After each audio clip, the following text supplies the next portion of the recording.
Kita cari dalam Maktabah Syamilah. Kata-kata Idul Fitri nggak ada. Itu nggak syar'i berarti ucapan itu. Bid'ah itu sebetulnya. Mohon maaf lahir dan batin. Orang mengira artinya minal aidin wal faizin itu mohon maaf lahir dan batin. Nah, kenapa harus menunggu momen Syawal atau Idul Fitri? Sementara tadi sebelum dinar dan dirham tidak ada harganya. Artinya berarti kan harus secepatnya. Ini tentu yang lebih kuno lagi. Karena konon di masyarakat kami juga awalnya begitu. Supaya simpel dikumpulin di masjid.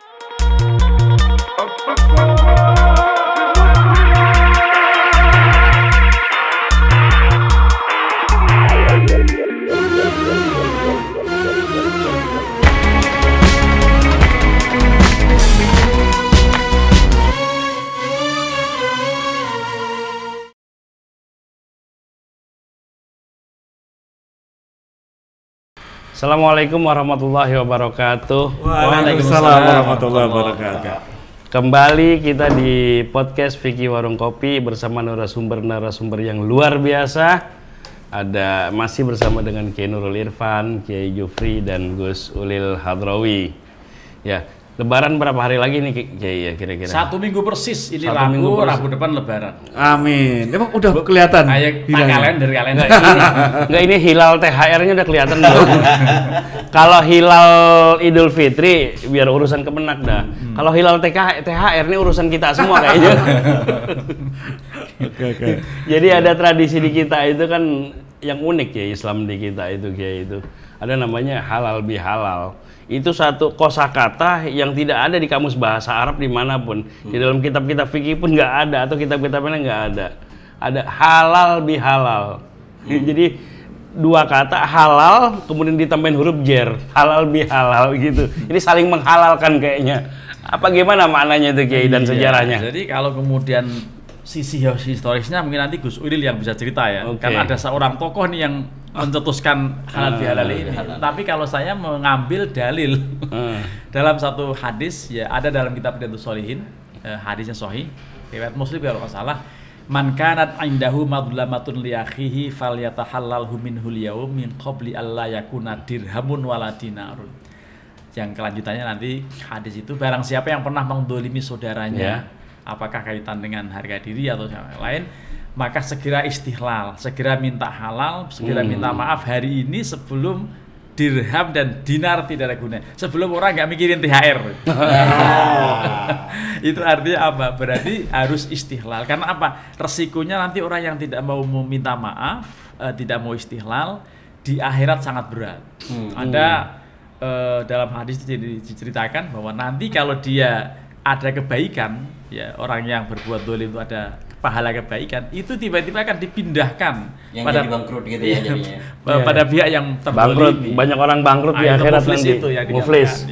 Kalau dia memang nggak punya amal baik sama sekali karena dolim melulu, nanti dosa yang terdolimnya akan dipindah kepada yang ditransfer. Jadi transfer dosanya ditransfer ke dia. Itu yang menjadi dasar dari halal bihalal. Artinya kita meminta halal dari orang yang pernah kita sakiti, orang yang pernah kita zalimi dan lain sebagainya. Itu esensi daripada halal bihalal. Itu yang kemudian hak adami. Cuma kenapa harus pada waktu Lebaran? Nah, itu kan pertanyaan selanjutnya. Emang kok sehari-hari nggak bisa? Kalau secara historis gimana ini? Kalau halal bihalal itu katanya dengar-dengar dari Kiai Wahab Hasbullah itu.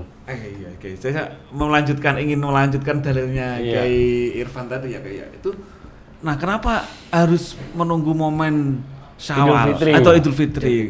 Sementara tadi sebelum dinar dan dirham tidak ada harganya. Artinya berarti kan harus secepatnya. Nah, kenapa kita memaknai halal bihalal itu harus di waktu Idul Fitri? Nah, gimana Kiai itu, Kiai? Ya, kalau itu urusan lain. Masalahnya apa? Masalahnya dulu kalau tidak salah kan Presiden Soekarno yang minta. Mohon maaf. Kalau di Arab sana itu ada nggak sih tradisi kalau selesai sholat Idul Fitri maaf-maafan halal bihalal gitu? Tampaknya tidak tidak ada. Ya. Oh gitu, nggak ada ya? Ya sholat itu seperti kamu sholat Jumat. Selesai pulang makan udah nggak ada yang lain. Di kita memang seru ya. Lebih seru. Jadi, di kita. Diawali dari mudik, kemudian di sana kemudian ada kegiatannya itu luar biasa tadi. biasanya kalau di kampung kami itu ya setelah sholat Id kita makan bersama di masjid. Kemudian nanti setelah itu ke makam dulu, ya, ke makam ziarah. Nah, setelah itu nanti kira-kira jam 10, jam setengah 11 pada silaturahmi itu antar rumah itu. Jadi pokoknya yang muda-muda biasanya pergi ke yang tua, yang menjadi adik pergi ke abangnya gitulah. Untuk bahasa kami ujung. Jangan lupa siapin amplopnya. Itu tentu ya itu budaya berikutnya lah ya.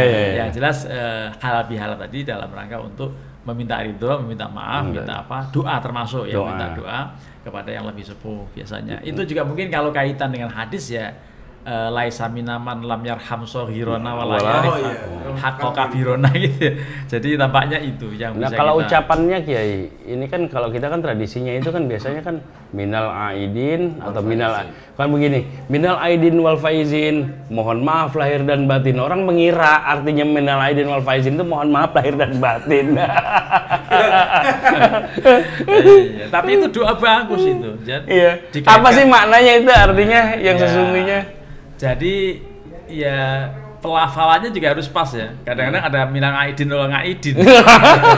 Minal aidin wal ngaidin. Pokoknya Arab aja lah ya. Iya betul. Jadi, Arab. Itu kan dikaitkan dengan nama Idul Fitri itu. Jadi karena Yaumul Aid maka ada yang udu aid lah minal aidin. Mudah-mudahan kembali pada fitrah kesucian. Wal faizin termasuk yang beruntung. Kan menang ya, beruntung, senang di bulan itu. Dan itu maksudnya harapannya apa sih doa itu dari coba kita telisik makna dari doa itu sebenarnya. Tentu yang pertama sebetulnya untuk aidin kembali pada fitrah kesucian karena orang yang melewati Ramadan kan sudah ghufira lahu ma taqaddama min dhanbihi sehingga itu perlu dilengkapi dengan tetap minta maaf. Jadi kayak umi waladathu ummuh. Jadi tampaknya kaitan dengan itu maka kemudian doanya minal aidin al faizin. Kalau kita cari dalam maktabah syamilah kata-kata minal aidin al faizin enggak ada. Itu enggak syar'i berarti ucapan itu. Doa bid'ah itu sebetulnya. Enggak, tapi boleh diucapkan itu meskipun enggak ada dalilnya. Namanya doa yang baik-baik kan. Itu gitu. Semuanya baik. Nah, masalahnya jawabannya apa? Nah, sama-sama. Kalau yang itu taqabbalallahu minna wa minkum itu jawaban Idul Fitri bukan ya? Bukan. Itu doa juga ya? Itu malah justru yang warid dari Kanjeng Rasul, para sahabat saling ketemu ketika Idul Fitri. Taqabbalallahu minna wa minkum. Oke. Dan biasanya kita menerima doa kita, doa kami semuanya gitu ya. Menerima puasa kemudian kita. Apa? Responnya Taqabbal karim. Itu malah ada kalau itu ya. Nah, itu malah ada hadisnya dalam riwayat ada keterangan itu. Tapi ini kembali ke Gus Ulil ya tadi ya. Itu kan ada pada saat selesai ini kan ngomongin halal bihalal nih. Kalau ternyata di kampung-kampung mungkin beda-beda ya. Betul ya. Beda-beda. Misalnya kalau di daerah saya orang lebih sibuk selesai salam-salaman itu sibuk selamatan. Setiap rumah selamatan. Ada tradisinya begitu. Ya, selamatan. Di hari Idul Fitri. Hari pertama. Idul Fitri itu. Selamatan. Itu pakai tahlil itu. Ya, ini tentu yang lebih kuno lagi. Karena konon di masyarakat kami juga awalnya begitu. Supaya simpel dikumpulin di masjid gitu. Disimpelkannya dikumpulin di masjid. Setiap rumah satu orang bikin selamatan. Jadi setiap rumah manggil tetangga gitu. Jadi kalau saya nih biasanya yang orang pesantren gitu. Ya habis waktu saya harus datang ke sana kemari saya. Dan tentunya bajunya harus banyak saku ini. Enggak, maksudnya lambungnya juga harus disisakan. Jadi jangan dipenuhin semua. Sampai sekarang. Sampai sekarang. Bahkan di daerah kampung saya itu, jadi tapal kuda ini berbeda. Oh iya, gimana? Kalau yang lain itu 7 hari sesudah hari raya, yang diikuti dengan puasa kupatan. Sunnah. Itu kan pakai ketupat kan. Disebutnya hari raya ketupat. Kupatan. Atau hari raya ketupat. Kalau di sana bukan. Apa namanya? Hari raya Lontongan. Iya, ketupat sama lontong mas saudara kembar kan? Beda. Kalau di ini kan ketupat ya dari janur itu. Iya, kalau lontong kan daun pisang. Daun pisang, tapi itu di namanya kayak apa istilahnya? Kayak corong. Ya pokoknya itu yang di buras. Lontong apa ketupat? Lontong. Itu pesor juga itu. Jadi kalau di Betawi itu namanya pesor. Pesor itu ya jenis ketupat juga, cuman pakai daun pisang. Kalau lontong itu, kalau di Betawi itu ada isinya. Isinya itu bisa jadi oncom, kentang. Kalau pesor itu versi lontong tapi tanpa isi. Pakai daun pisang. Ini menariknya. Intinya itu adalah ketupat wa ala alihi wa dzurriyyati wa li baitihi udah.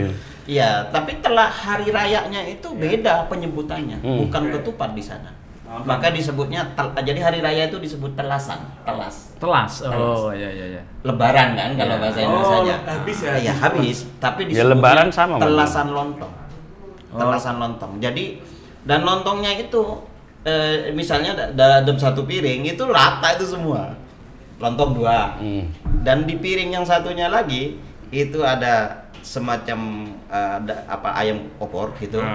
Tapi nggak ada kuah-kuahnya dikit gitu. Terus kemudian ada serbuk yang dari ini yang ditumbuk itu dari kacang panjang. Terus kemudian ini masih siang ini ya? Iya. Jadi Bikin lapar. kayak lontong Belum buka puasa kita nih. Ya, ini lengkap gitu ya. Lengkap, satu piring. Artinya tuh ada sesuatu yang berbeda. Kerupuknya warnanya merah ya? Nggak ada. Oh, nggak ada. Kerupuk nggak ada. Tapi unik. Kemarin kita ngobrol sama seorang profesor. Katanya, kok bisa? Biasanya pakai janur loh semua. Itu filosofinya apa itu, Ki? Nah, itu dia. Saya belum pernah menelusuri ya. Belum pernah menelusuri. Tapi mau hari raya Idul Fitri, mau hari raya lontong itu tadi, telasan lontong Kupatan itu, lah, kupatannya. tetap yang namanya selamatan itu setiap rumah. Sampai sekarang. Sampai sekarang. Lah itu kira-kira kalau nggak habis makanan gimana, Kiai? Ya itu kan hal yang lain ya. Iya, nggak apa-apa, pasti kan numpuk di rumah. Iya. Dimakan sendiri. Enggak, itu antar kampung, antar rumah itu kan kayaknya itu pindah-pindah gitu. Iya, makanya. Nanti di sini selamatan, ini yang dipakai Iya, lagi iya. pindah katanya. Oh, oke lah itu. Oke. Terus yang kedua yang menarik itu, ini kan selamatan nih, termasuk maulid. Dan nggak ada ceritanya maulid itu kalau di masjid, musola itu kan yang bersama-sama itu memang ada sendiri. Tapi setiap rumah pasti mengadakan sendiri. Maulid, ada maulidnya itu. Di Madura itu Di ya. Madura, di Bondowoso. Masya Allah. Saya punya tetangga orang Madura di sini Pak, kemarin itu bikin maulid. Semua orang kaget sampai. Dia bikin, Enak. semua di media, tetangga diundang. Itu satu Bawaannya. orang itu bawa segini. Iya, betul. Apa aja ada. Berkatnya itu ya. Dan Iya, termasuk beras apa kalau yang kaya ya yang Coca-Cola lah. Iya. Apa? Jadi memang Madura itu kan memang kecintaannya kepada Rasul kentalnya dan dengan cinta itu selalu diiringi dengan selamatan itu loh Pak maksudnya saya. Iya, iya, Nah, iya. itu, wah, itu secara finansial ya. Orangnya bukan orang kaya, itu loh. Iya, Yang terus iya. membuat orang Tapi yang keberanian melakukan iya, itu loh. Itu udah mengundang penceramah, Iya. Jadi kita yang merasa sebenarnya di atas dia secara itu nggak enak. Yang juga. secara ekonomi lebih di atas karena dia tuh gitu ya. segini banyak Benar, banget. Pak, benar. Itu pulang itu bawa gunungan. Iya, iya. Tadi tuh mulai beras sampai minyak, Iya, terus mie, makanan kecil-kecil itu kecil-kecil, Coca-Cola semua. kecil, apa teh pucuk macam-macam. Anak-anak rame banget. Iya. Itu luar biasa tuh. Kembali ke halal bihalal tadi. Oh Kiai. iya, Mas. gitu ya. Ini kan sudah menjadi sebuah tradisi yang nasional gitu ya, diadakan dari tingkat negara sampai ke pelosok-pelosok kampung gitu ya. Bahkan selama Syawal itu, makanya disebut Syawalan juga itu ya. Syawal itu belum selesai, istilahnya Syawal. halal bihalalnya itu belum Masih ada. Nah, ini tradisi yang seperti ini hanya ada di umat Islam di Nusantara, Kiai. Betul. Iya. Dan hanya emang Islam Nusantara ini yang Islam perlu Nusantara. kita galakkan untuk ngomongin yang begini-begini. Kalau nggak diomongin pada nggak ngerti lagi tuh Nah, bahwa ini saya perkembangan terbaru ya. Nggak tahu ini karena tadi beda tempat, beda lokasi. Saya ini sudah agak memprihatinkan.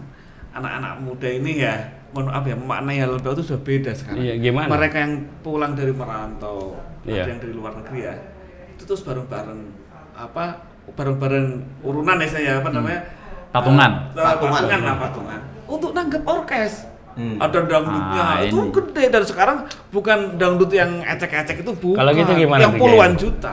Ini Itu menjadi halal bihalal persoalan. juga. Gede Pak, pakai bannernya gede. Iya. Halal bihalal, muda. Ada dangdutnya, bukan ada di dangdut, lengkap ada penyanyinya. biduannya, terus pakaiannya segini-segini. Pokoknya udah. Nah, Itu jadi, nah ini kan gimana Kiai? Mau nyawer juga? Mau nyawer, maksud saya fenomena kayak gini. ini saya agak sedih kayak ini bener. Betul. Halal bihalal yang memprihatinkan yang benar itu. Jadi mestinya kan pulang kampung untuk silaturahim, untuk sowan-sowan, untuk tradisi Iya. lama kita adakan kembali. Ajari mereka yang tidak tahu kan anak-anak kita nggak tahu budaya-budaya ini. Ya, selain budaya juga kita kemas dengan ajaran keagamaan ini menarik sebetulnya. Tapi kalau yang kemudian orkes ini persoalan halal biharam nanti. Halal biharam. Ini bahkan anehnya itu, bahkan teman-teman yang nggak pulang gitu ya, kan ada yang masih di luar negeri atau di luar ikut serta nyumbang transfer. Padahal hanya untuk hal yang untuk dangdutan itu. Tanda kutip kurang positif lah menurut kita. Nah, ini gimana nih maksudnya kan? Nah, kalau gitu sebenarnya gini kayak apa namanya? Pesantren ini cukup kalau kita orang yang kelompok yang istilahnya membantu agar nama baik Islam Nusantara ini terjaga dengan fenomena seperti ini kan kita jadi hal kok bentuknya kayak gini. Ini kan kembali kepada bagaimana Islam itu memandang budaya lah, Kiai ya. Artinya konsep kebudayaan dalam Islam itu seperti apa sih sebenarnya, Kiai? Karena dikaitkan dengan ada orang kebablasan dalam contoh kayak tadi itu. Itu banyak ya, benar. Kalau misalnya tradisinya yang baik ya kan, oke lah.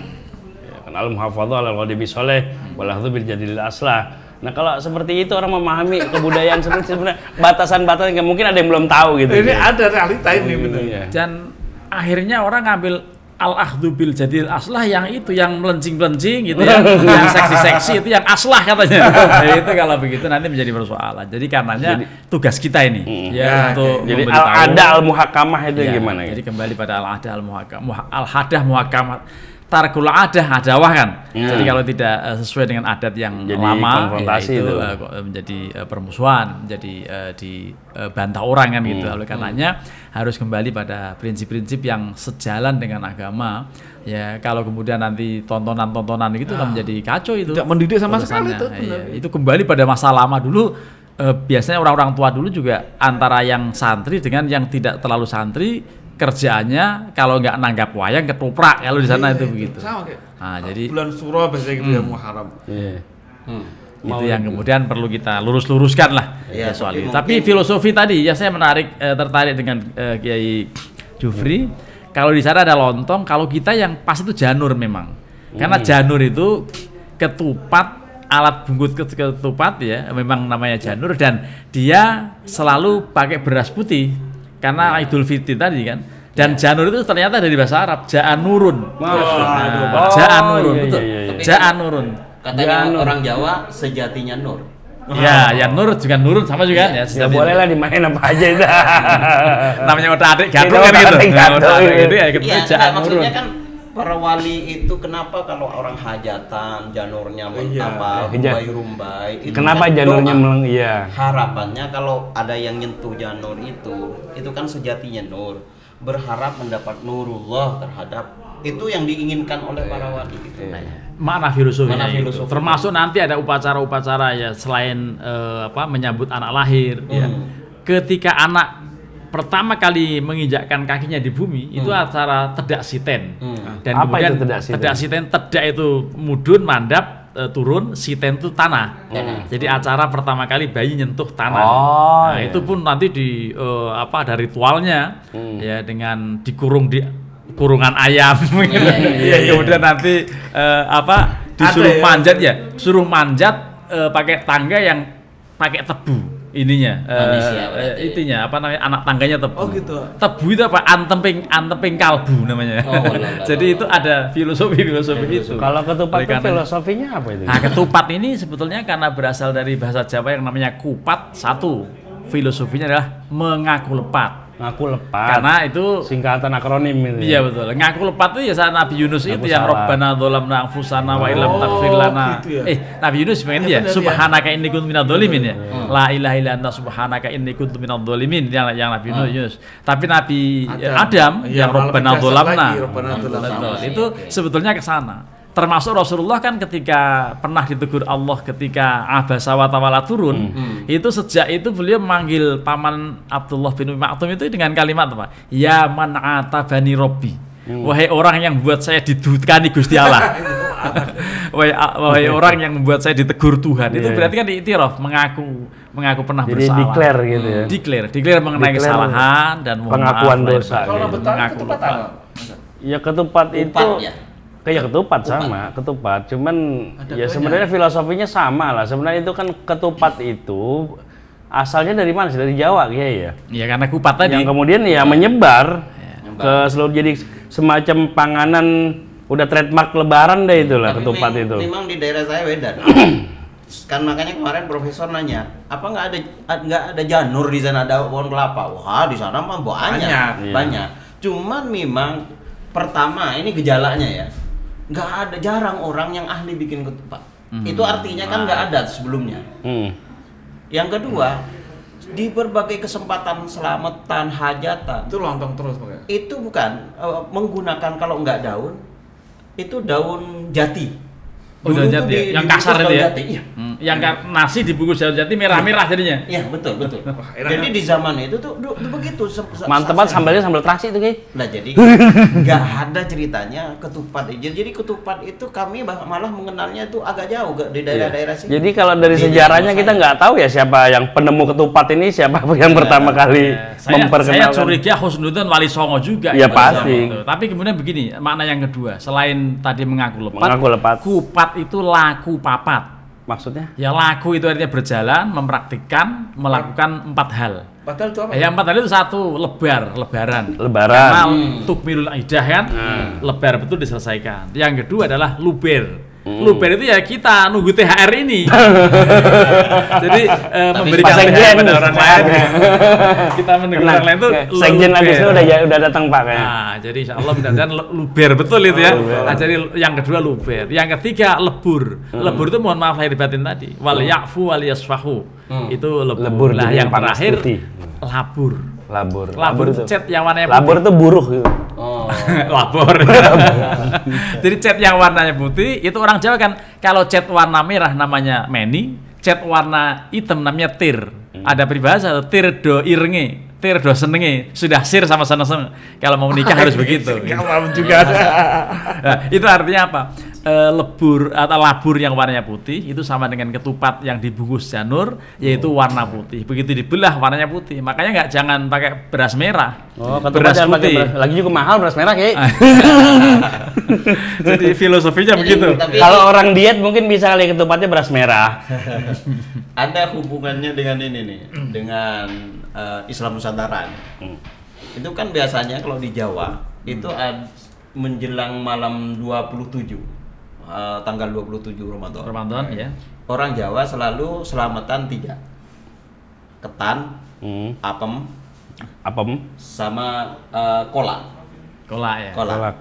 Ternyata katanya ini berasal dari bahasa Arab. Ketan itu khotoah, kesalahan. Jadi ketan udah khotoah. Jadi kesalahan itu pasti lengket bentuknya seperti entar gajah mati jadi gajah Ahmada. Lengket pada diri manusia. Khotoan jadi ketan. Khotoan jadi ketan. Kalau orang biasa punya salah, maka apem. Bentuknya seperti payung, memayungi. Afwan. Kui apem yang beneran ya. Maka orang yang punya salah minta ampun itu kholaqoh. Jadi minta apem. Kolak. Kholaqoh itu dibuat kembali atau diciptakan. Bahasa lainnya fitrah. Tapi yang ditangkap masyarakat Jawa pada umumnya apem, ketan dan kolaknya esensinya nggak ketangkap. Itu sumbernya dari mana, Ki? Apa gotak-gatik sendiri? Enggak, ini ada kajiannya. Ada kajian. Saya pernah mengikuti satu. Ini dosen ilmu budaya ini.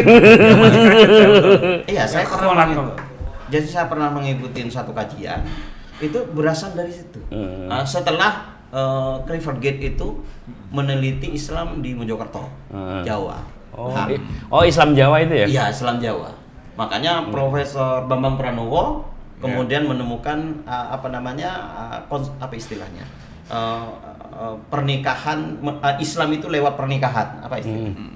Melalui tapi memang bukan tidak mungkin tuh Kiai, karena memang kita tahu itu ya karakter dakwah Wali Songo itu kan berusaha untuk mengakomodasi budaya dan menggunakan simbol-simbol. Jadi perkembangannya kan begini kayak setelah makan beberapa waktu, beberapa dekade kan, kemudian makna dan simbol ini terus nggak difahami sama orang-orang sekarang. Iya.